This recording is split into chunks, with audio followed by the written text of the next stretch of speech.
for sharing your sizes. Okay? Ngayon naman, from Stars Photo, we have Alan Sanpon. Tanong ko lang to both of you, talking about your bagong tukso, itong ginawa nyong special. Kasi parang dun sa trailer, napaka-naughty ng mga ginawa ninyo. Kayo personally, ano yung aabangan ng tao dun sa special na to? Parang ang dami, may pasaging na kain, ganyan, di ba? Ano yung pinaka-aabangan dun sa mga eksena nyo dito? Getting to know us and yung kakulitan namin sa movie. Actually, nag-click po kami kagad eh. Lahat kami super kulit po namin. Kahit na yung youngest po namin, si Kim Yashi, naka-vibes din po namin. Baby girl namin yun. So, nag-click kami. Maganda po yung dynamics namin as a team. How do you support each other? Kayo personally, kayong dalawa. Parang kayo yata yung best friend dito na dalawa.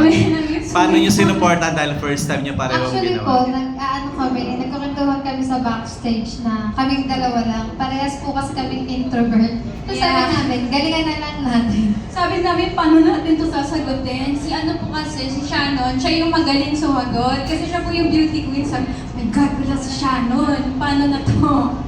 Sabi po kasi dalawa madalas kami hindi natutulog ng maaga. Oo, lagi po yan. So lagi kaming lutang-lutang. Natutang po ako talaga.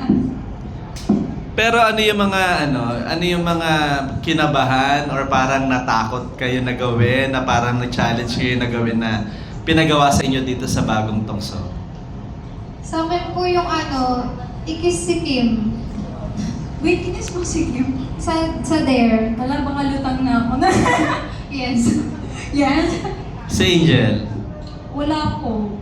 Kinabahan.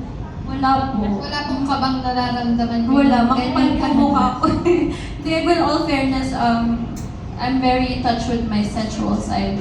And these girls are very, very nice and ang bilis po namin nag-click so wala pong ilangan, hiyaan or whatever game.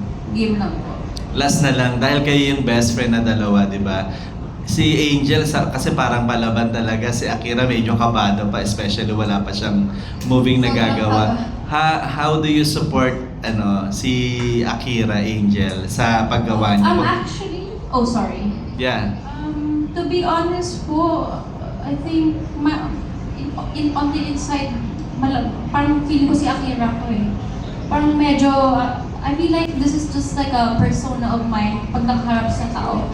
Pero behind closed doors, I feel like I'm more so Akira. Yung mahinhin, mahinhin siya pero may backbone. Parang ganun po ako. So basically what I show people in showbiz is different from who I am in real life. And naiintindihan ko si Akira sa ganung persona niya kasi yan po yung totoong siya eh. Any comment, Akira? Any comment dun sa sinabi ni Angel? Sobrang thankful po ako kay Angel kasi kahit na yung shooting ng bagong tukso, actually lahat po sila, sinasabi sa akin na, okay, sige, i-guide ka namin. Kasi sobrang kabado po ako, tapos hindi ko po talaga alam kung paano po yung gagawin. So, nanghihingi po talaga ako ng help. Or kahit hindi po ako manghingi ng help, sila po talaga yung nag-guide sa akin. So, very thankful po ako sa kanilang lahat. Okay, thank you. Congratulations. Thank you, baby. Thank you! Okay,